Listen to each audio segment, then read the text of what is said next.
Welcome to our meeting here on Pope Francis I and the future of the Church. That is our theme. This is our 91st discourse we have here. So we had 91 discourses before this one here in this church. So we were very active. I would like to start with a reading, as we always do. When we talk about Francis and the Church, we don't want to just to have some opinions or so, but we want to have some kind of an objective starting point. And that means to start out with the first paradigm of Christianity, in which the New Testament was written, and that is normative for the whole Church history, also for us today. So that means when we look at the Pope and his predecessors and what will come, then we don't want just to have our own opinions. There are, of course, many of them, but we want to start from the Church's own point of view, what the Church thinks of itself. That should be the normative part. So I had a discussion with somebody about Alexander VI, one of my students, and that was a very bad pope. And so people go back and forth, and his 4 children, or maybe 5 children, and Lucrezia Borgia and her brother and all this. But this is not really so interesting for us. The judgment about popes is that if they imitate Jesus of Nazareth or if they don't. That is very simple. And that is for the Church, and that is also, for instance, for the meeting, which was today in Washington, a values summit, where Christians suddenly say that they are against Obamacare and that this is Christian, and others think to have Obamacare, this is Christian, and so on. So the only measurement which we have, the criterion, is the teaching of Jesus himself. His stories, his texts, and so on, these are binding. If the Pope Alexander or any other Pope conforms to this, then he is a good Pope. And if he is a great lawyer, like Alexander was, or a great politician, or Julian was a great general, the next Pope who wanted to kill him, all this is not very interesting. That means we judge them if they really, as representatives of Jesus, as they say they are, if they really are this or not. That should be our own criterion, and maybe we keep our own opinions, or try at least to keep them back. I know that in our society we have a great problem with objectivity. But there is one, in that sense that we can judge everybody according to his own confession. So if a president says that he is born again, then we take him seriously and see if he holds on to the Sermon on the Mount and so on. If a president says that he is a good American citizen, then we hold his feet to the fire of the Constitution. So they are objective things. One doesn't have to say, I'm a Christian. But if one says, I am one, then one has to take those issues seriously. And so that is our method, that when we talk about the Pope, his predecessor, and so on, it should not be our own frustration or whatever, but rather the objective measure by which the Pope himself has to measure him. He has to go to confession every week. And therefore he does this, of course, also according to a code, the 10 Commandments, the Sermon on the Mount, and so on. So that is should be our measure. But we can discuss that too, of course. And we want to challenge this as well. So let me start out with the first reading, because we want to judge what happens in the Church, what happens in the future, in terms of its fundamental intent from the beginning.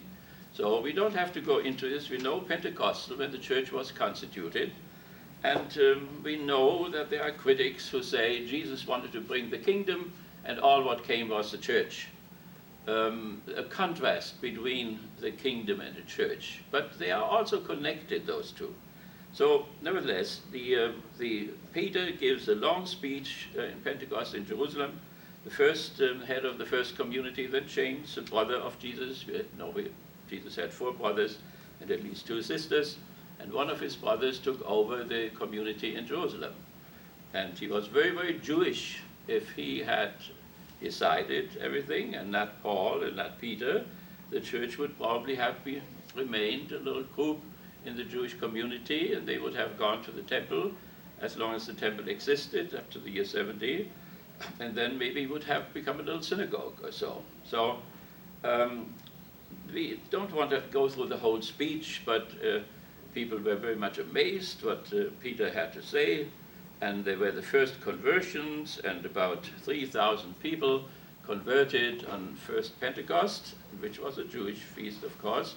And then there is the first report of how these communities, how the church in the beginning, for the Jesus movement, how they constituted themselves and how they saw themselves.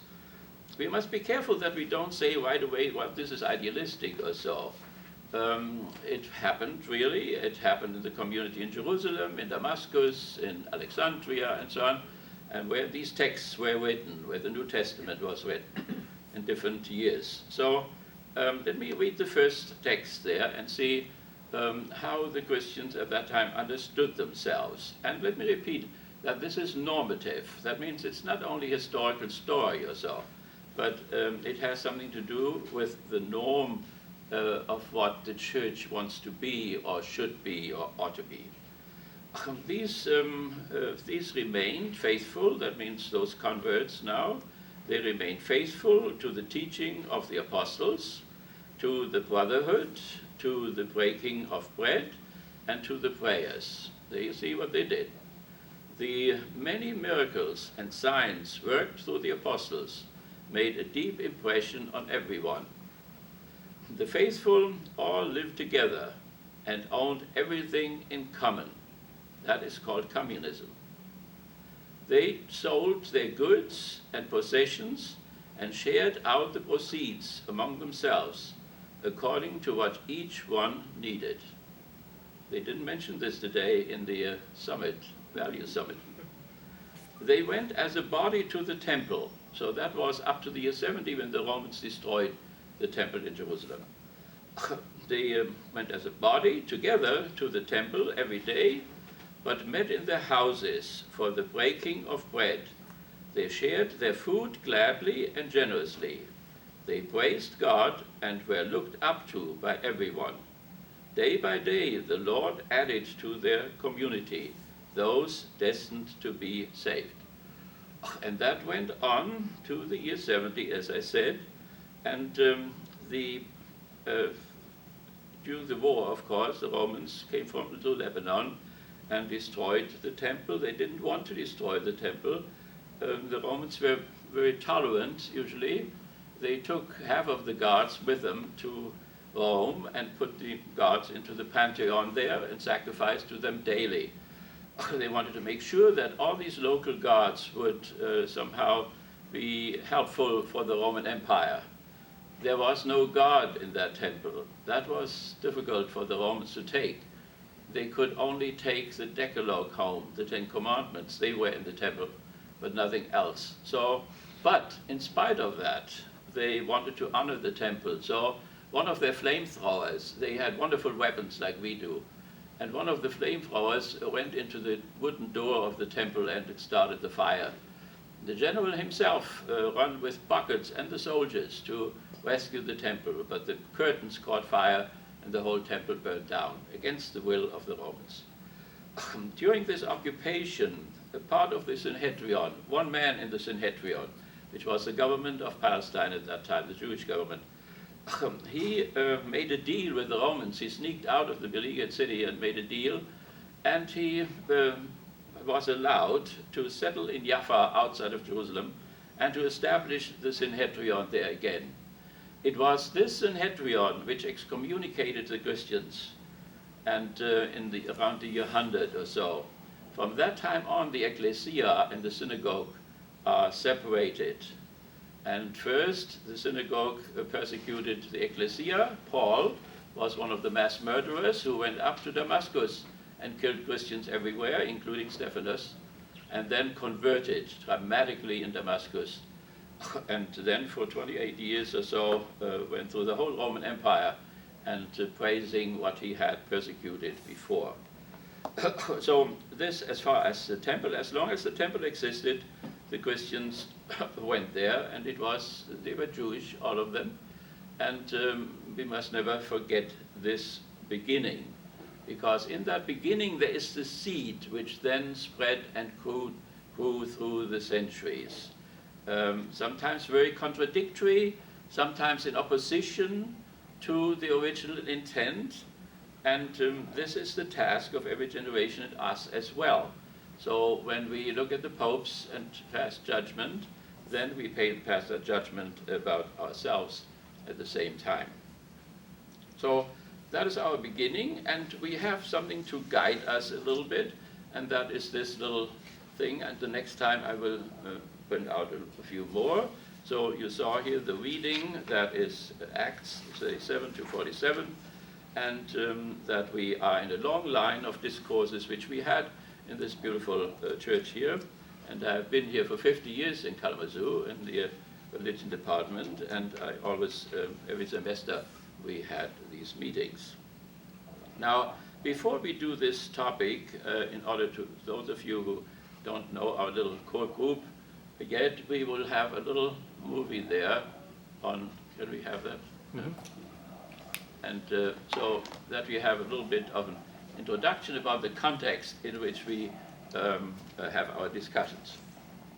Okay, now we don't only want to have me talking, but whoever has any questions or so, when I go on, you can right away break in and ask questions. So if you have any about this, I think everybody has the right to know where the guy is coming from who does something. So here you know, and maybe we can say to each other our names at least, so that we know each other a little bit. Can we start over there?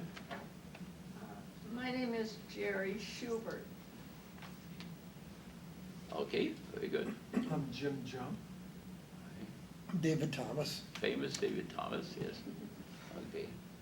Michelle Polishak. Andy Polishak. Shar Mannion. Stella Shear. Tootie Horn. Katie Maltby. Very good. Are we all from Thomas More here, parish? No. No? St. Catherine. St. Catherine. Oh, good. St. Wonderful. Joe's. Thank you. Welcome to the club. Okay, I hope that everybody has this little piece of paper here, or that you can share it at least. That helps us a little bit to, yeah, that helps us a little bit to follow our course here. The topic of the course. So we have decided with our pastoral team here, we do this always very legitimately, and sometimes there are discussions if we should have a certain topic or not. So this is always very democratic when we decide something, and so we came up with this topic this time, Pope Francis I and the future of the Church. What does it mean in detail now? We know that Pope Benedict XVI retired before Easter 2013, and he was followed by Pope Francis I. Benedict yielded to old age, but there was more to it, and maybe when you read the newspaper there was a little controversy between me and the bishop what the other reasons may have been. And my thesis was that the Pope somehow yielded to pressures stemming from several antagonisms, contradictions inside and outside of the Church, and it became simply too much.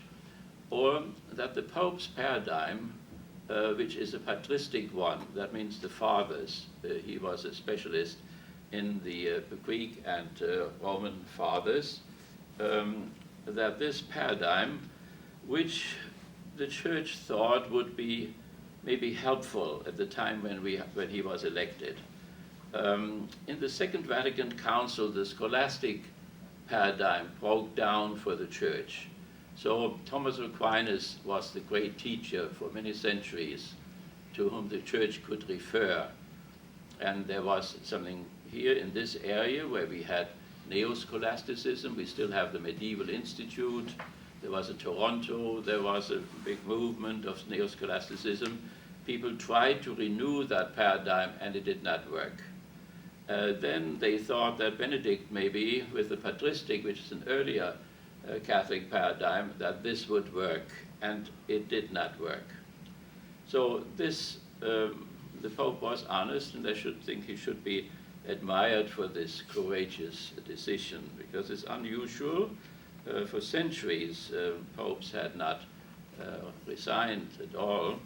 It was legitimate because the council had decided that there could be a limit, so it was entirely legal when he resigned. But for us, it is important that it was not only old age, but that there were problems in the church which were overwhelming, because that establishes the task for us beyond him and beyond the new Pope into the future, how these problems can be resolved. And that leads us then to the second part of our discussion, namely the future of the church depends on how these things are settled.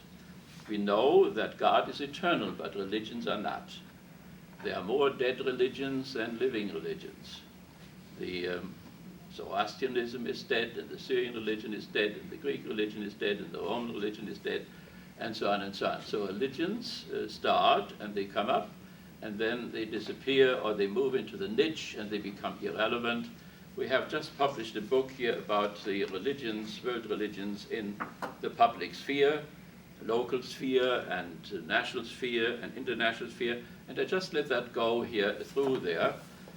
It is one thing that a community lives in itself and discusses with itself, but then what about the world religions, whoever, Buddhists, Catholics, whatever, can they still enter the public sphere?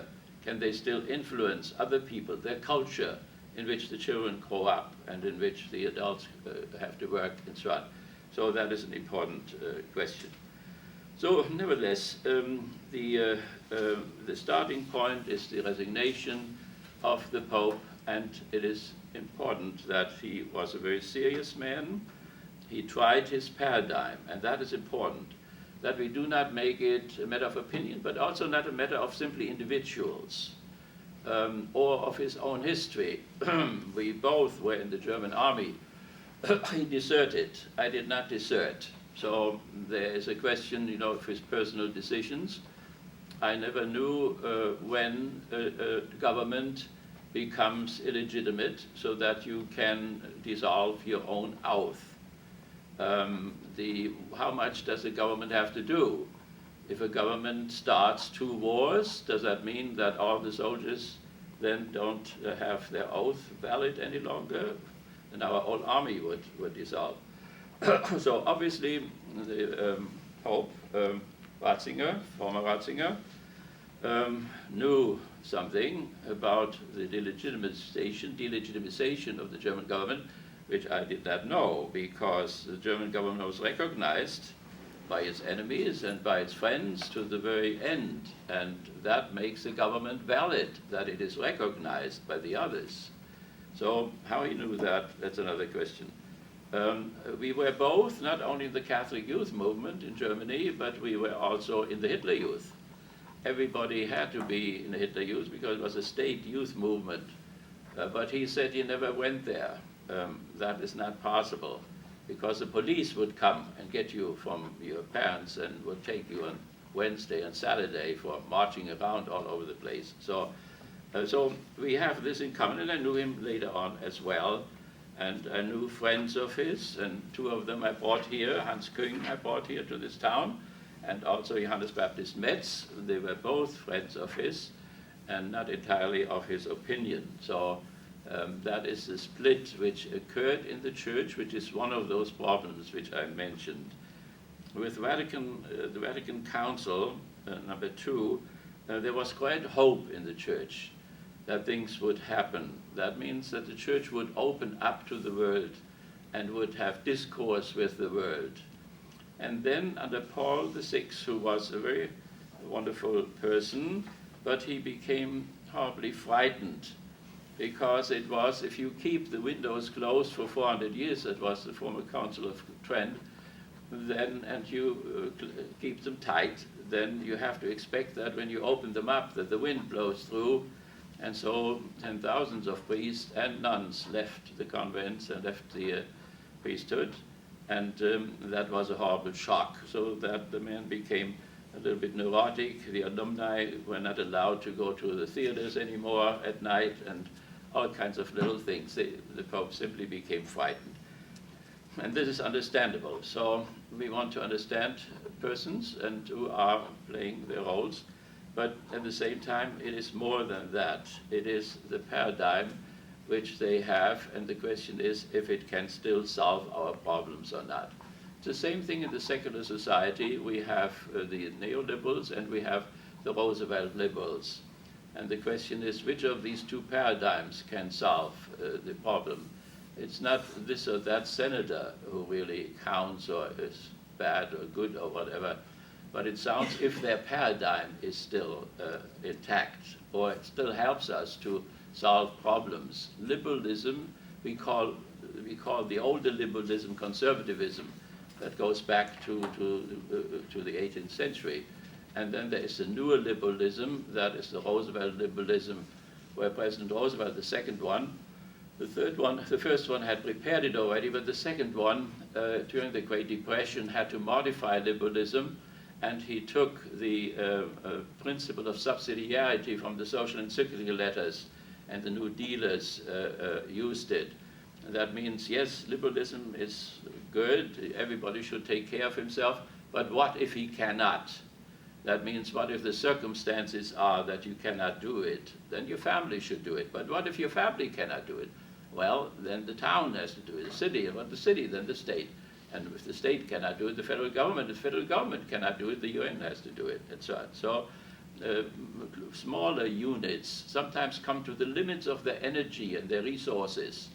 And then it is important that the next higher unit helps them. That is the principle of subsidiarity, which was taken from the papal encyclical letters. Leo XIII did the first encyclical, Rerum Novarum, new things are happening. And then 40 years later, in 1931, there was another one, Quadragesimo Anno, 40 years ago, the encyclical started. And there was this issue of subsidiarity, which we have taken over here.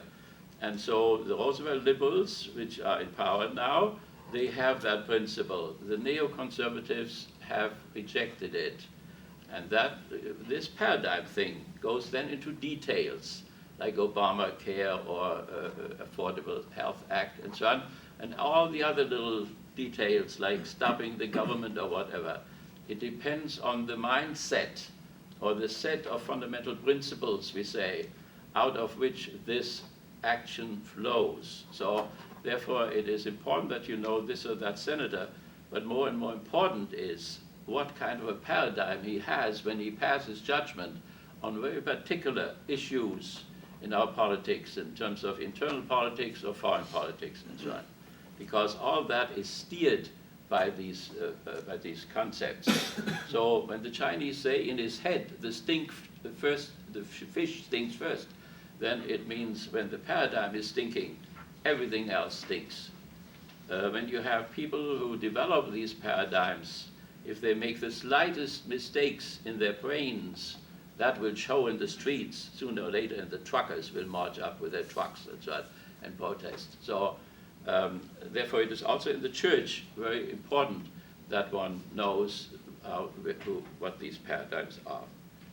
So we have the problems here which a new Pope faces, and so we have the fundamental intention of the church, and then we have the problems which are around the church and penetrate the church all the time.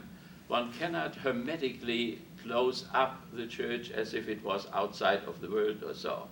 It penetrates every seminary, the culture penetrates every seminary and every meeting of priests and so on. So it cannot be kept out.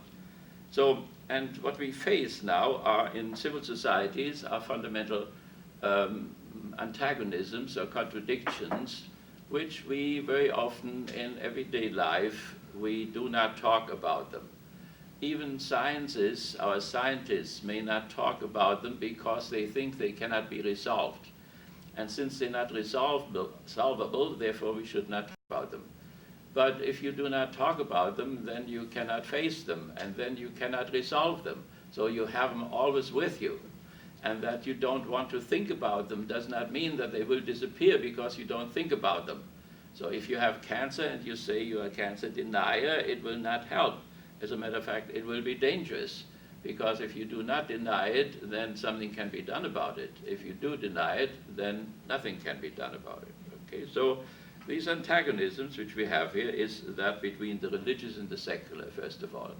So the Pope has already started to address this issue between what is going on in the church, the religious people, and the secular people. Now, this is not something, the culture wars which you face every day on television. We have now 19 states which have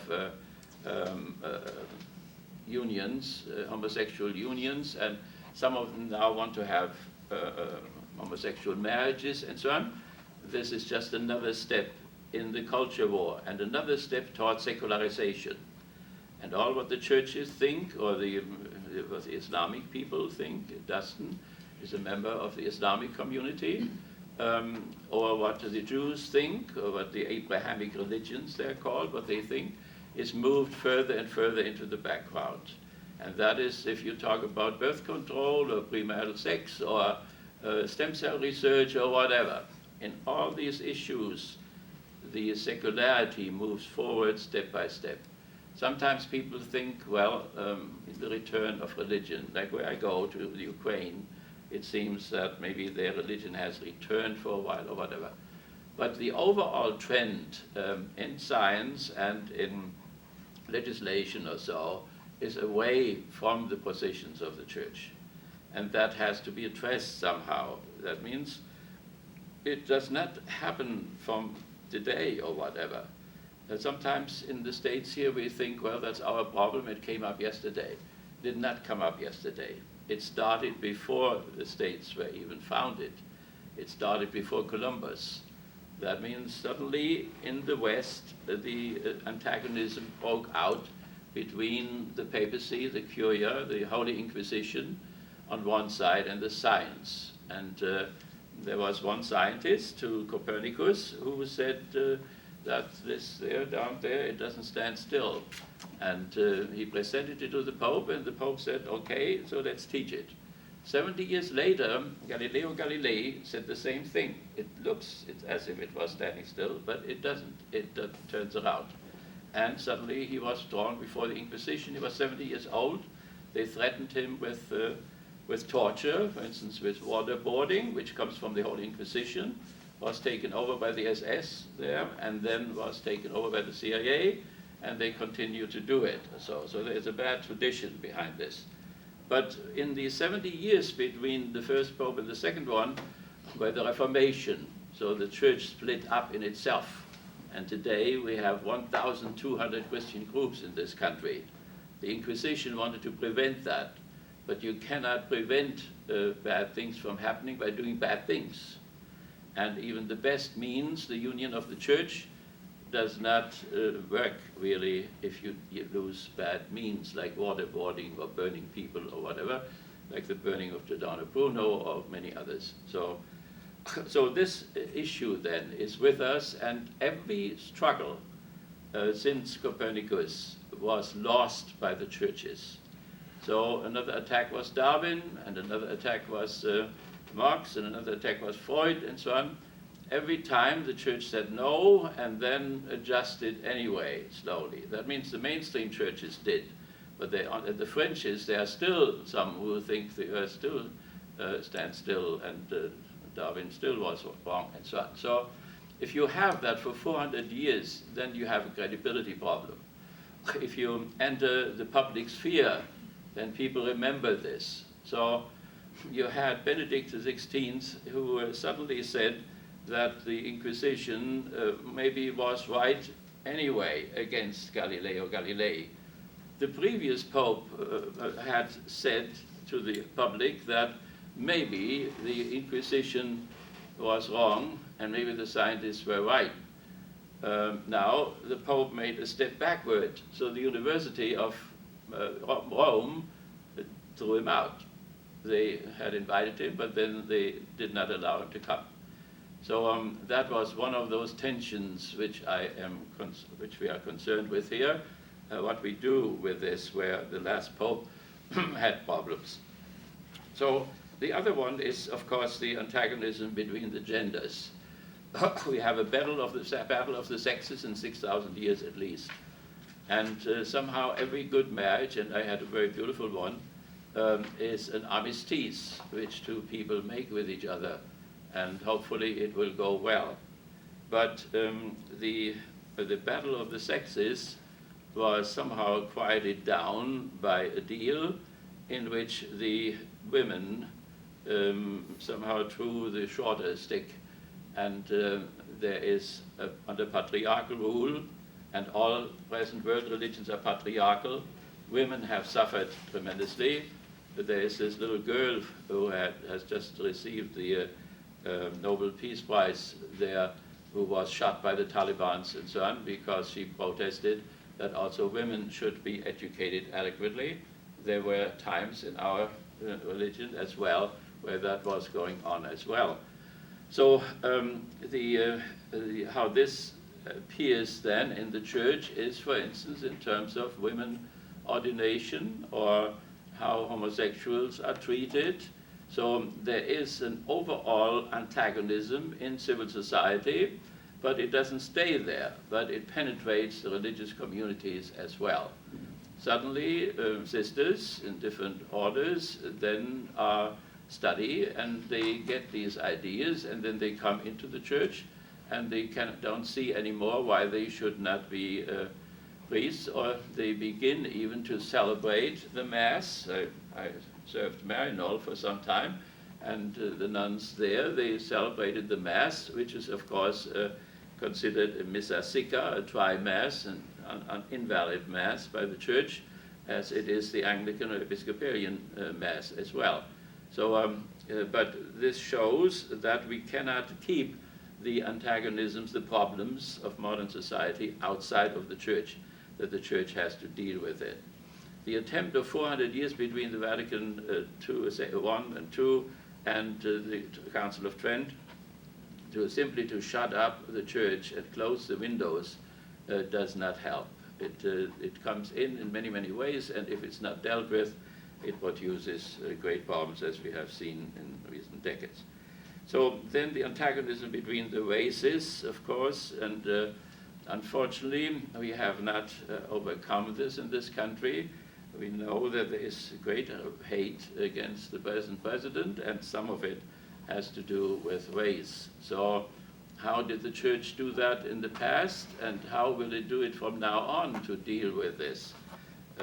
We have the famous monk Las Casas, who came to this country very early when the West used the native people here in order to dig gold and so on. Las Casas, a Dominican monk, saw the horror. On this continent, the whole race was annihilated, another race was enslaved, and another race was enslaved to a large extent. So Las Casas wanted to do something about it. There was a believer. And so he went to the Indian Council of Charles V and Francis II and in Spain, and he protested and said that this was inhuman and it should not be continued.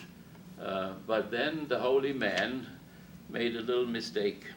He said that the Indians' backbones were too weak and therefore they could not do the hard work. But that there were people down the south in Africa who had stronger backbones, and they could very well be used. So he tried to rescue one race and didn't, and got another race into trouble, who then were made slaves for centuries in this country and so on. So the Church was involved in these things, and one of the most difficult things when we study, as you see in that book, on top you have the signs of different religions, how the different religions deal with the race antagonism. For instance, how Buddhism does this. Buddhism is against the caste system, But Buddhism has tolerated the caste system for centuries and so on. So when we go to Three Rivers, we have Anglican monks in Three Rivers. My question is always, Benedict, what did he do about other races? Or what did he do about slavery and about the classes? And there we see, first, everybody was supposed to work in the Benedictine order, ora et labora, pray and work. And then suddenly there were priests who didn't work, and there were brothers who did the work.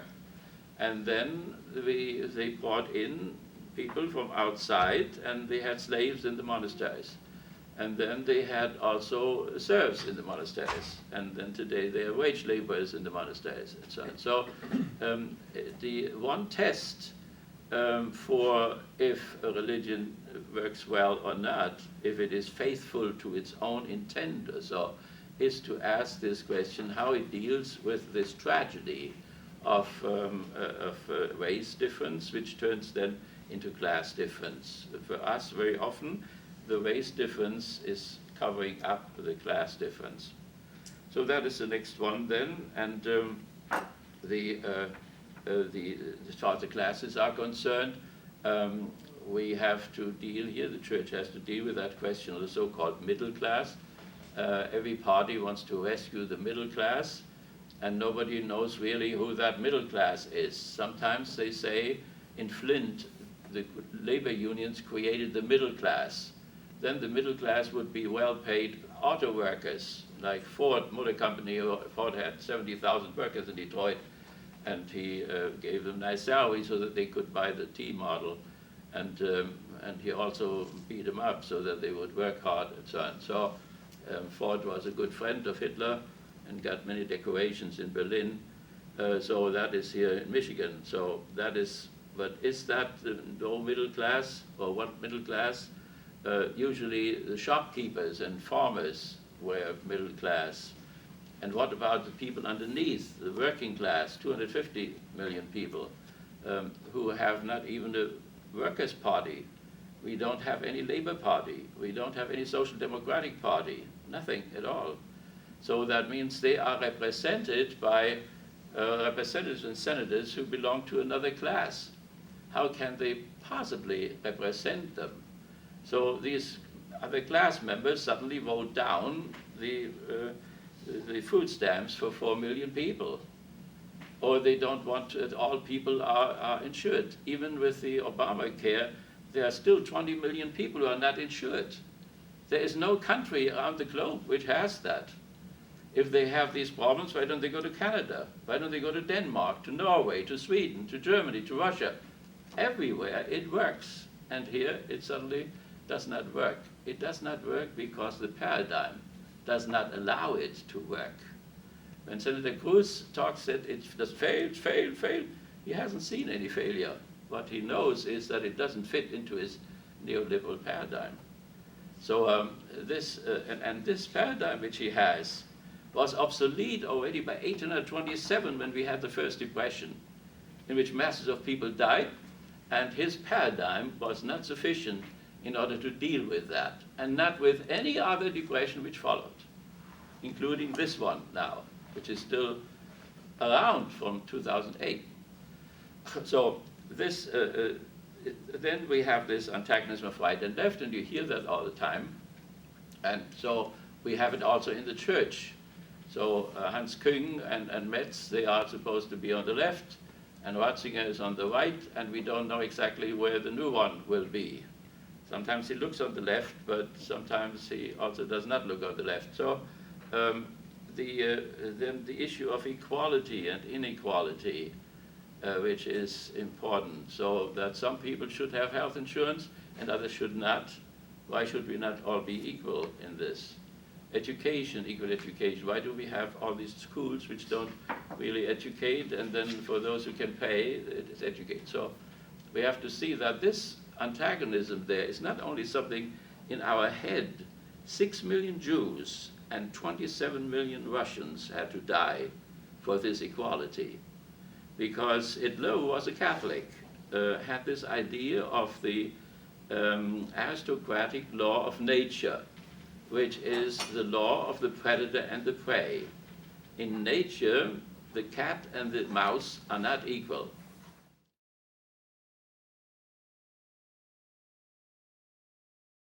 From our separation from the chimpanzees to the freedom where we want to go to.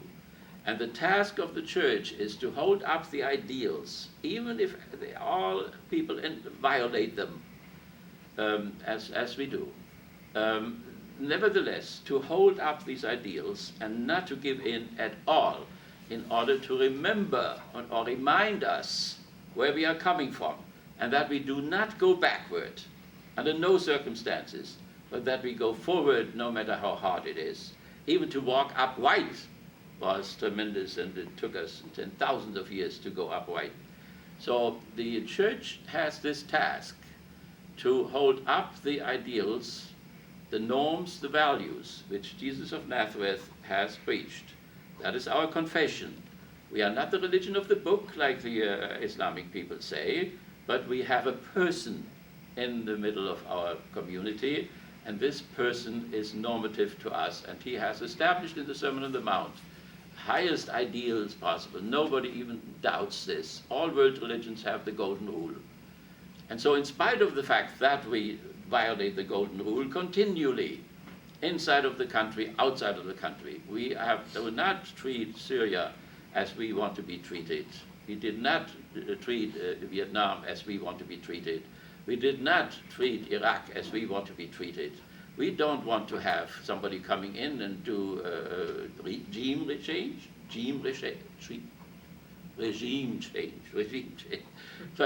but we do it to all the others. We have bombed 25 nations since 1945, like you saw the bombardments there. So that is not the golden rule, right?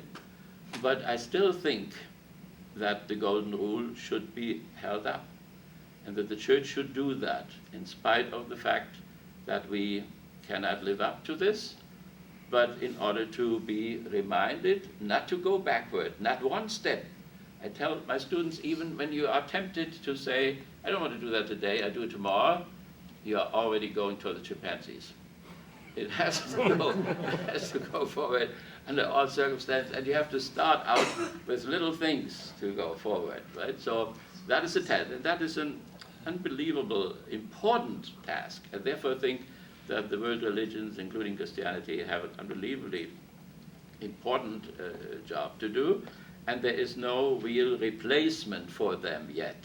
So technology has overcome magic, but religion has not been replaced by science.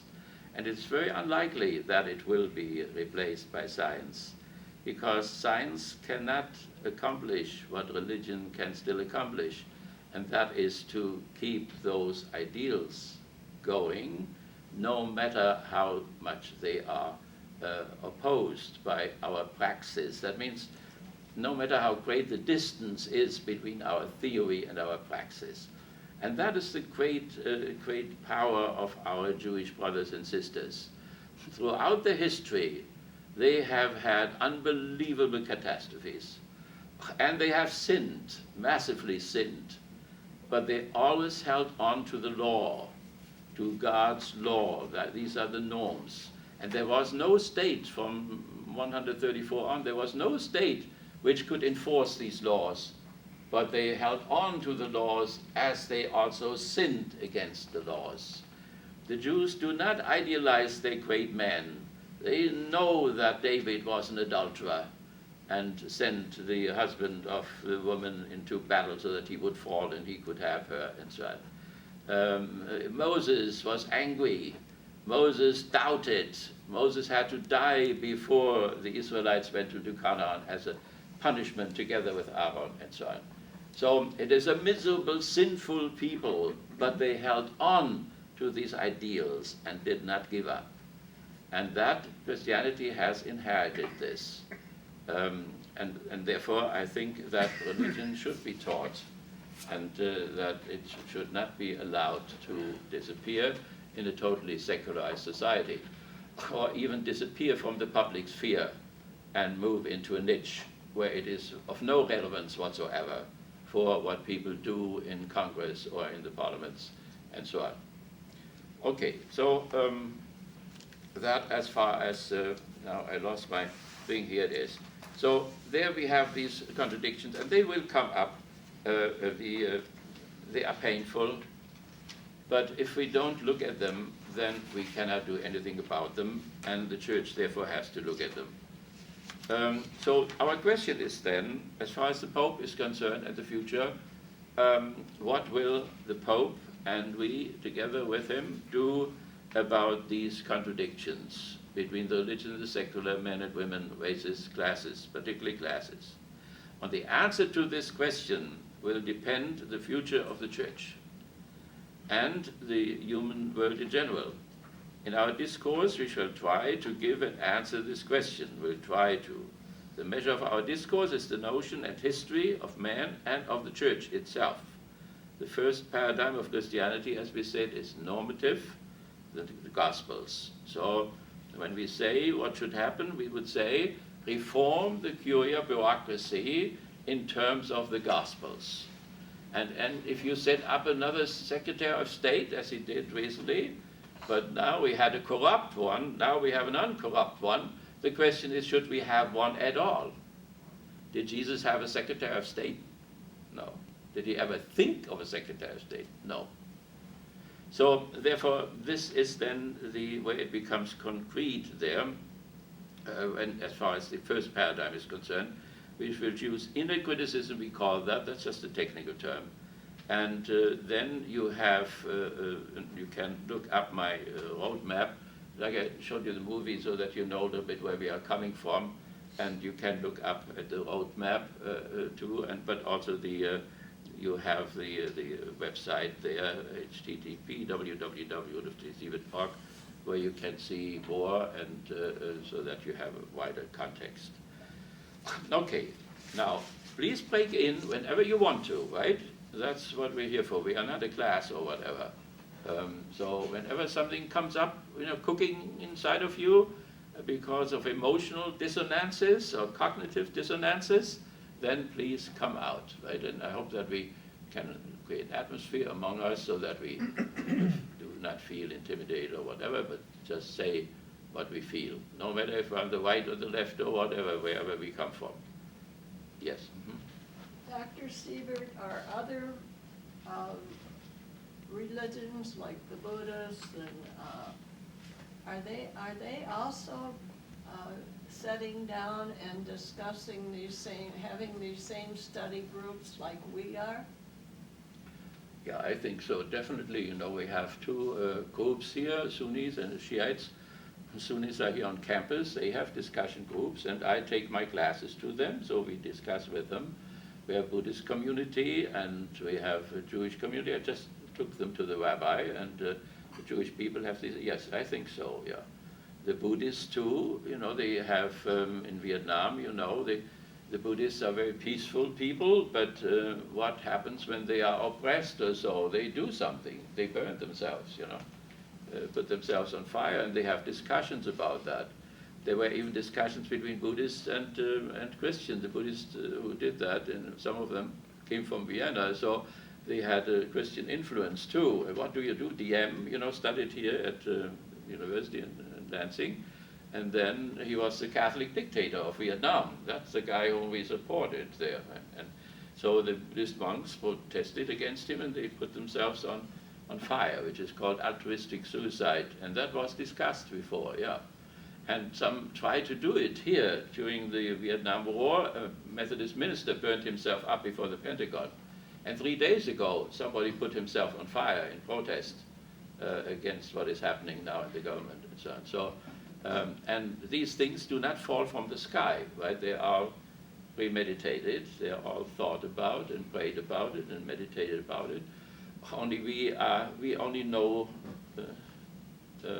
egoistic suicide, a bad word, but we do not know really altruistic suicide. We don't understand Japanese, to go into the airplane and throw themselves on the battlefield and on a battleship and never learn to land the airplane.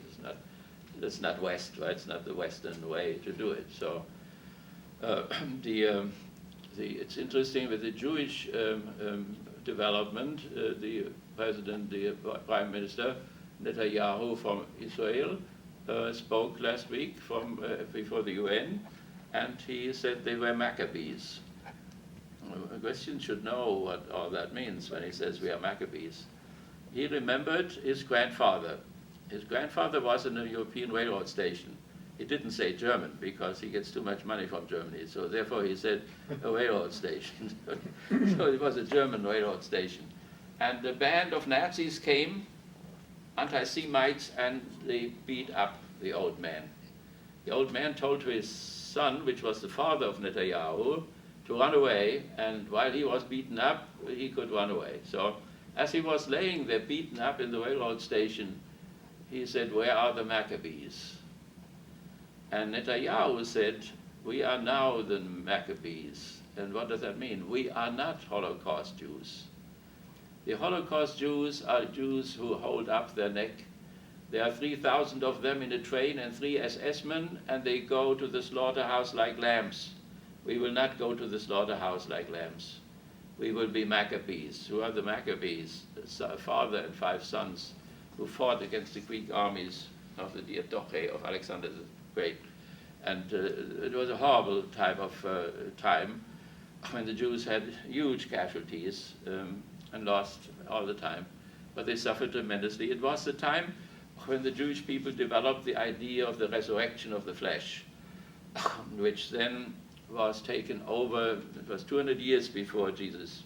It was taken over by St. Paul, who said, if the Pharisaic idea of the resurrection of the body is wrong, then Jesus has not been resurrected. And if he has not been resurrected, then we are the poorest people in this world, because we do not get anything out of this world, and there is no other. So it was in this context of the Maccabee struggle that this idea of the resurrection of the body was born. Before that, the Israelites did not think about eternal life very much, in spite of the fact that they came from Egypt. And Moses is an Egyptian name. He could have been an Egyptian. And the Egyptians, spent most of their national product in graveyards, the pyramids. And but the Jews did not take that over. They may have taken over the god of Aneknaton, but they did not take over the hope for eternal life. But 200 years before Jesus and Paul, this idea came up, and it was a response to these unbelievable casualties. But there you have a discussion right in the Jewish community about what to do with particular problems, This great problem of anti-Semitism, which goes back, to the Egyptians already were anti-Semitic, and the Romans and the Greeks and the Germans, everybody. And I think it has something to do with the ethical monotheism. That means if you tell the Egyptians, your gods, they are nothing, or they have eyes and cannot see, and they have ears and cannot hear, and they have legs and cannot walk, they won't like you. And they did this to the Babylonians, and they did this also. We are a polytheistic society, right? We don't have gods anymore with a name. We don't talk about Mars, but war takes a lot of our time and our money and so on. We don't talk about Venus or Aphrodite, but porno takes a lot of time and money in our society. And so we don't talk about the god Pluto, but running for money and wealth takes a lot of time and energy and love. So we are polytheistic. We go to church on Sunday and are monotheistic, but during the week we are polytheistic. So all these are problems which are discussed not only in the Christian community, but in all other communities as well, yes. I'm trying to, you're kind of along your thesis here. Yeah. And one of the analogies that you used is that the church was closed up and then opened. So is the idea that you're talking about that the church has not changed with the times, or that they did not cope with it, or that they did not change it, or that they waited too long on not getting... All of that, yeah. So we started out with Copernicus and so on, and so the antagonism between the modern world of science and politics and revolution and so on went one way, and the church went another way. And it had never happened before anywhere. See, we have to be aware of the uniqueness of the situation, because there was a beginning of modernity in China when they developed the powder, you know, but they used it for festivities or whatever. In Greece, they started and they had a locomotive, but they never put it into the landscape because there were all these gods whom they had to sacrifice and it couldn't roll anywhere.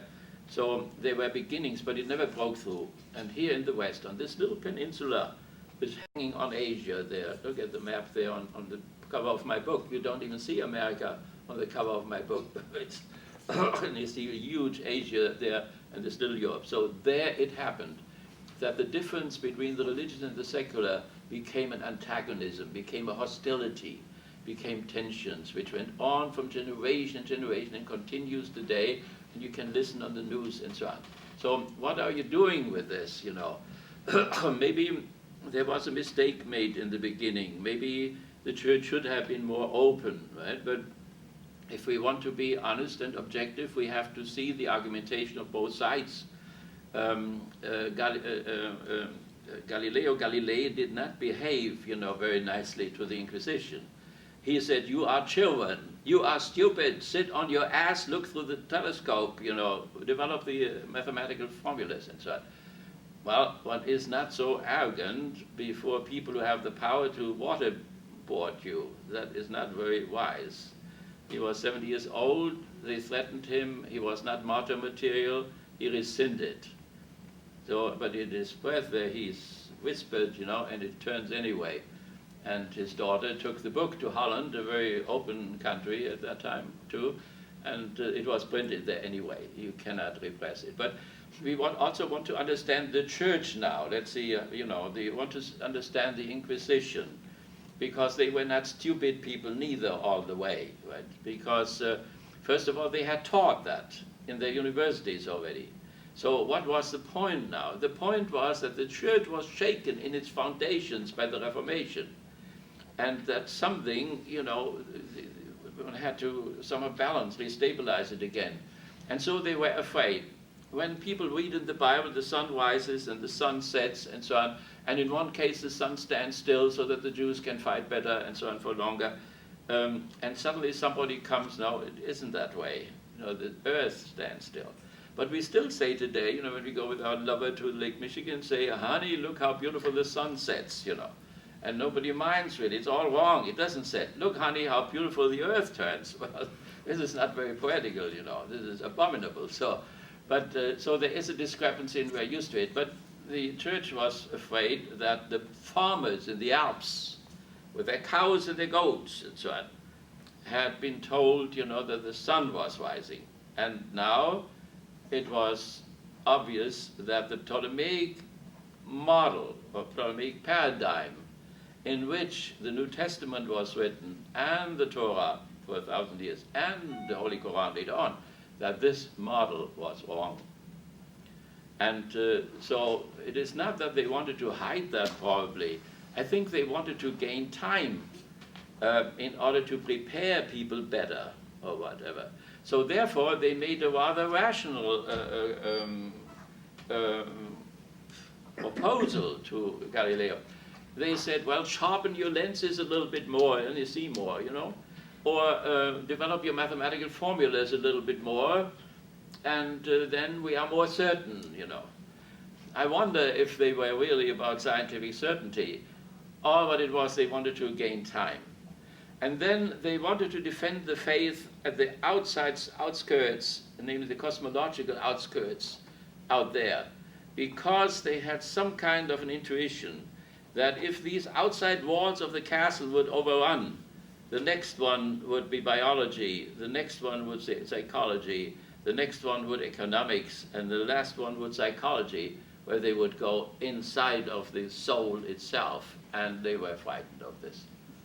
You have to think that these people, you know, maybe the monks in the Inquisition of Galileo were stupid people, but usually not. You have, I go to Dubrovnik every year, we have another course, an international course for scholars and so on. You know, there was a Jesuit in the 17th century who developed the whole quantum physics, which Heisenberg and Einstein and so on later on discovered and so on. So they were the people in biology, you know, we have one who developed the genes and all this. So the church had for a long time, which it doesn't do anymore, attracted very intelligent people. And so, therefore, they did have some reasons for what they did. And how we can settle this antagonism is, that we look at the argumentation on both sides and take it seriously and see what reason, is most adequate and so on, and then we have to decide. You could say that the Inquisition, because of good reasons, was not open enough for that what was starting, and reached its climax in the 17th century with the natural science explosion. It has gone ever on, and particularly the bourgeoisie has done, which other people for 10,000 of years were only dreaming of, like flying, and that thing still stays up there, at least for a little while.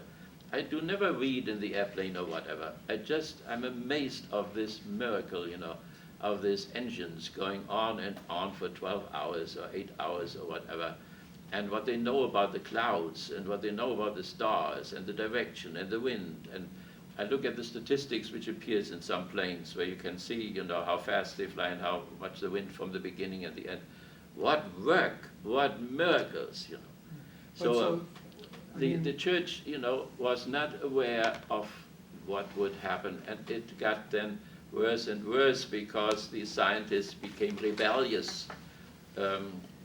Up to the 19th century, they still let themselves be buried in the church, But then Darwin still wanted to be buried in the church, and he was buried in the church. But then, less and less in the 19th and 20th century. But that doesn't mean, that it is now easy to be secular or that these are bad people or whatever. There was an event, a poet a few months ago, a poet in Switzerland had cancer and was going to die, and he had a partner, not a homosexual partner, a heterosexual partner. When you go to a hotel, you have married and then you have partners. A lot of people don't marry anymore, they just have partners and so on. But this man asked the cathedral in Zurich if his coffin could stand for a few minutes in the cathedral. He doesn't believe a thing. But it is hard for modern people to find a conclusion. How do you conclude things? Abraham died and he was satisfied by life and so on. Nobody dies that way anymore. So when you look in art, when you go to Chicago and you go on the Chicago River, and look up the skyscrapers, you see that the architects in the 20s and later had a horrible time to find an end. They had 120 stories, so what the hell should they do now? Put another 20 on top of it? No, they had to come to an end, so what did they do? They put a Buddhist temple up there. They put a cathedral on another thing. And then sometimes they really just stopped. They were just embarrassed and just stopped, and there was no other story. So the modern people, they have Brecht, who cannot finish up his dramas, St. John of the Stockyard, he has 20 endings because he cannot find the right one. We don't know how to end things, but that is only one thing which it makes it hard to be a secular person, Even if you can find norms, what is right. Everybody says, I did what was right. Well, the question is, was it right or not? And if only somebody says, I did what was right, it counts for nothing. It has to be universalized, it has to be generalized in order to be right. But even if they can't do that, then there is still the motivation. The religions say, if you do this, according to our teaching, then you will have a good life and you will go to heaven. If you don't do that, you will go to hell or wherever. That was a powerful motivation. But modern people don't have this type of motivation. They can only say we send you to Jackson Prison, but maybe they don't catch you. So that would be good. But Jackson Prison may be some kind of a motivation for some people, but some get used to it, and then it doesn't motivate them anymore. So it's also warmer in Jackson Prison than on the streets in Kalamazoo. So this, that's how the church could proceed. And yes, all what you said, the church was stubborn sometimes, the church was arrogant sometimes, the church was frightened sometimes, and maybe the church did not have enough faith sometimes. Also, that is possible, right? So therefore, the question, the Second Vatican Council that came up, and the church promised to be open now and to enter discourse with our Protestant brothers and sisters, with our Muslim brothers and sisters, with our Jewish brothers and sisters, and to repent all the sins which we had committed against them, and that was done to some extent by recent popes, and that also that we would talk with the modern world. And the last pope, one thing over which he was in despair was the de-Hellenization. That means we all learn from the Greeks. You have sociology, that's half Greek. You know, you have psychology, that's all Greek. So all the sicknesses and so on, they all have Greek names. So we learned it from them, and that is called Hellenization. But then, in the 18th century, people suddenly got rid of some of that of Aristotle. For instance, the idea of purpose, you know, was thrown away, which had dramatic consequences. But then the bourgeois revolution from which we come here, that de-Hellenized, and Marxists to some extent de-Hellenized, and then the multiculturalism today de-Hellenizes. So, but the New Testament, you know, starts out, for instance, in the beginning there was the Word, and the Word was with God, and the Word was God, and everything was created through the Logos, and then the Logos became flesh and so on. That's very Greek. So the Pope was frightened that if we would be further de-Hellenized, that the New Testament would shrink into a little manual how to be a good guy. And Christianity is more than that. And he wanted to fight for this. But on the other hand, he had to admit, you know, that the de-Hellenization had many good consequences. That we would not have this medicine today, that we would not have these cars, that we would have these airplanes without de-Hellenization, because these Greeks, you know, they taught us and then they put us into a prison too. So this is one of those struggles over which he faltered, you see. And they are not easy to grasp, you know, what in God's name is de-Hellenization and so on, right? But I think the community has to learn to think together with their priests and with their cardinals or whatever, instead of looking at them as fathers. So a little bit Freudianism, you know, how to get rid of the fathers by becoming brothers. That would be a very good thing, you know. My friend Gregory Baum said, there are no good fathers, there are no good mothers, and so on. Well, he is a Freudian, and he thought that very often we look for mothers and we look for fathers in the church, and sister says, and father says, and so on.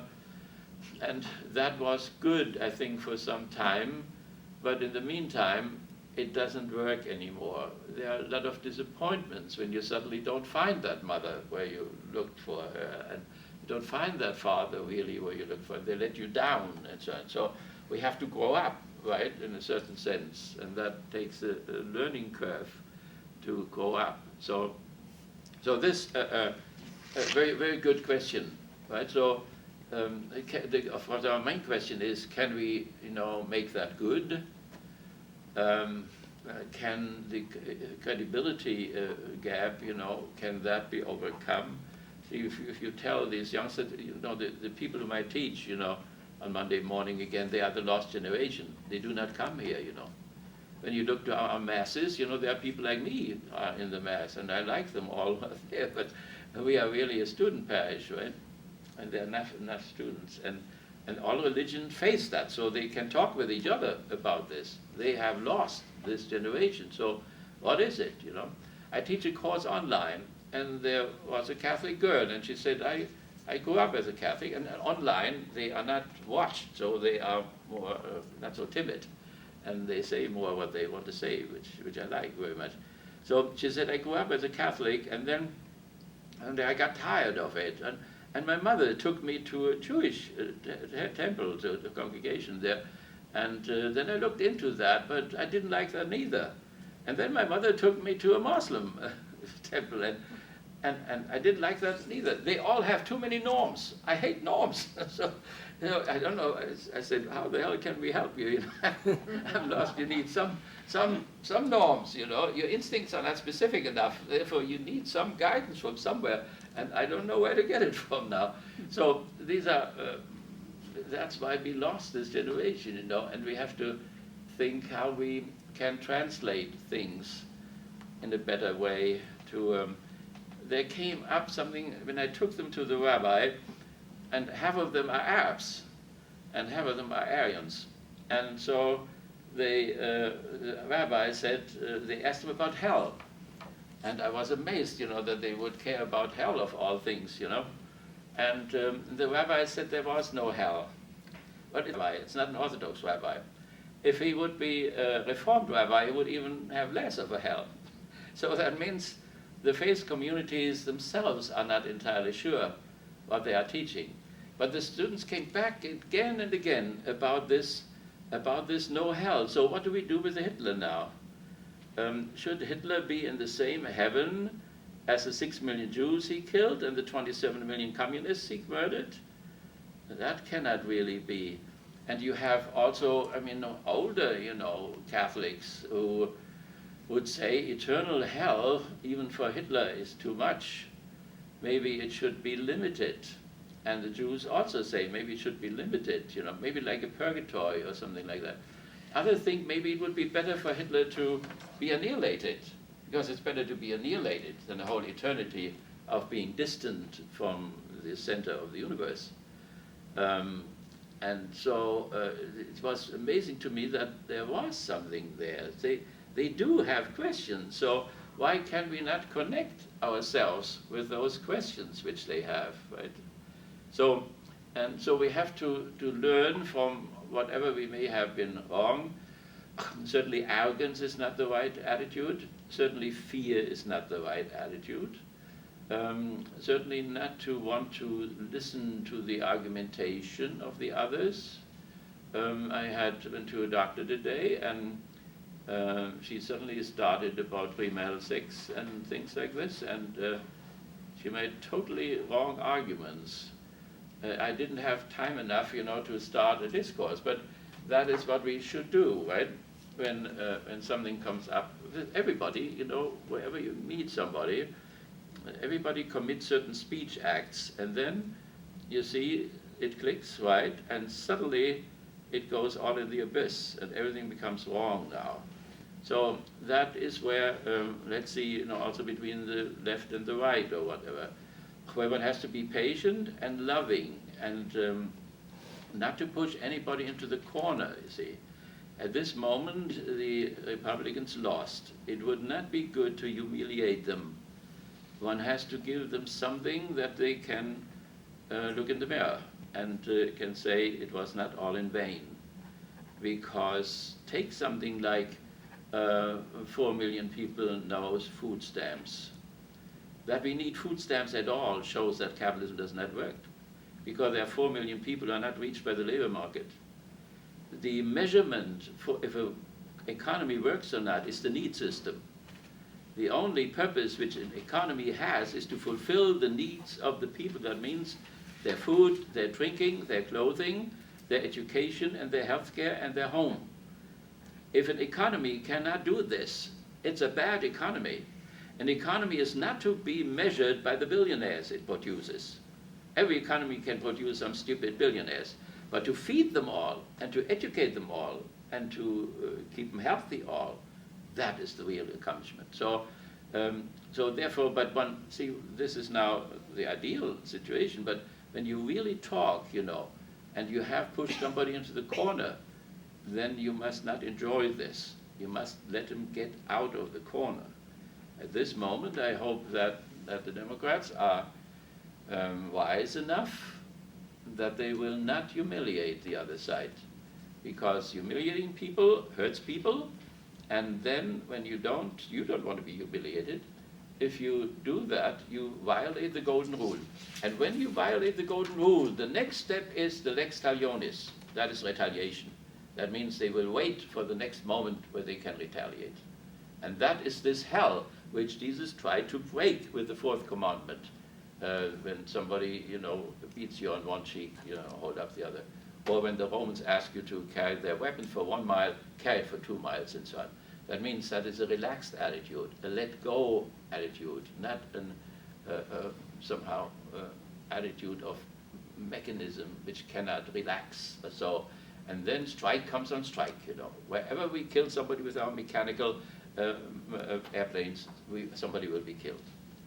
So, therefore, these, if we could translate this, then we could make good some of the things which have gone wrong.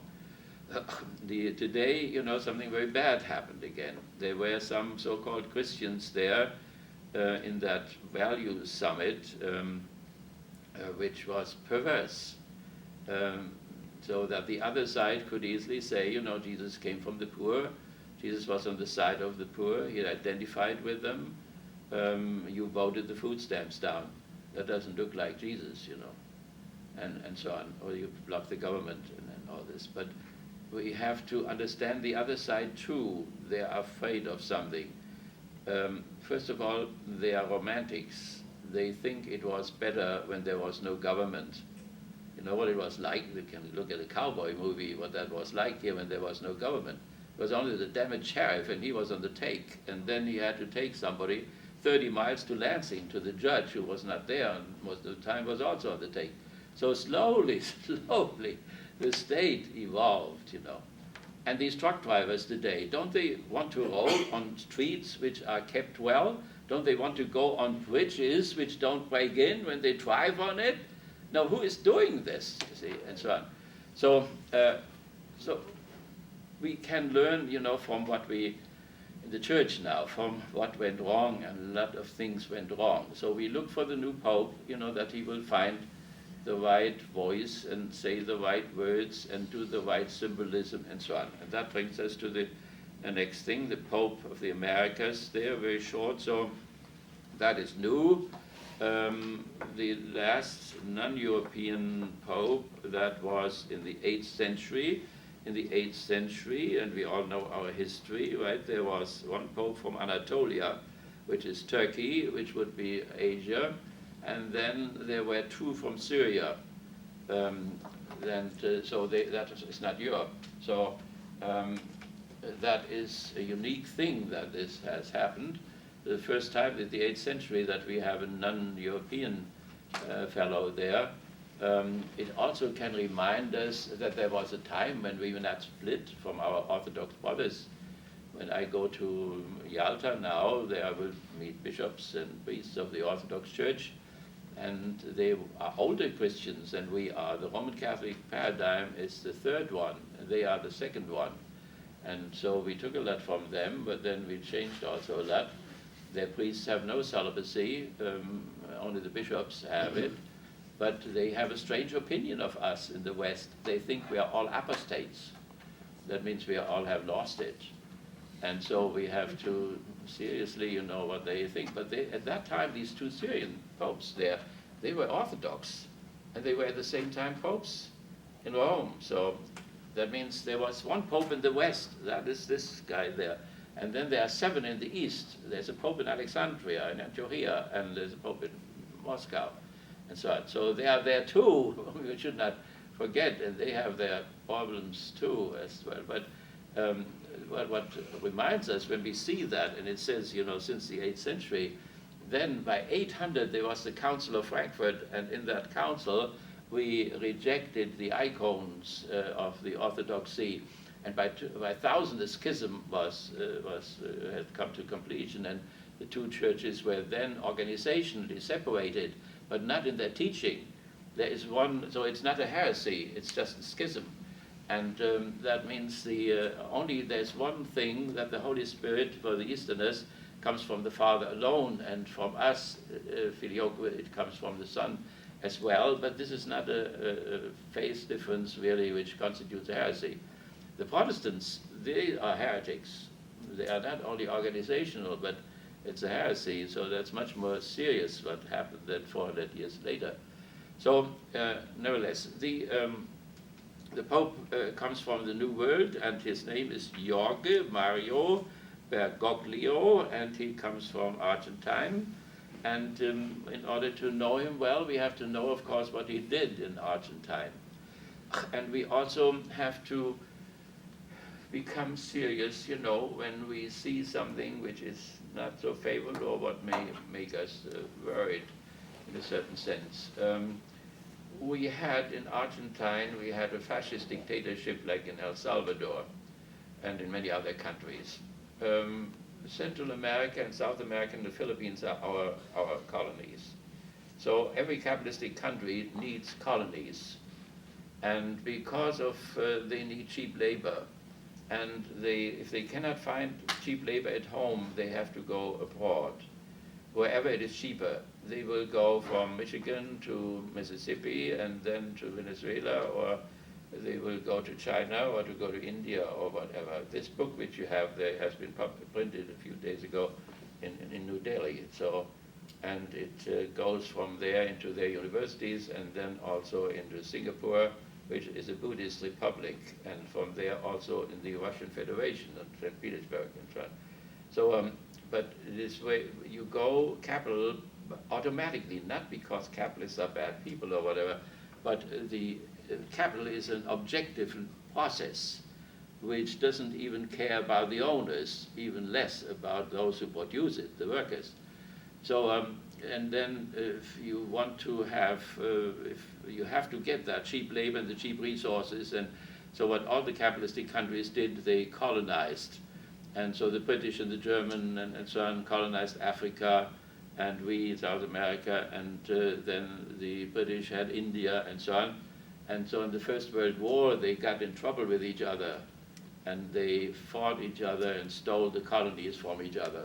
20 years later, there was just one generation, the whole thing was repeated once more. And Hitler's idea was that he did not want to have all the colonies back in Africa, but he wanted to establish a huge colony up to the Ural.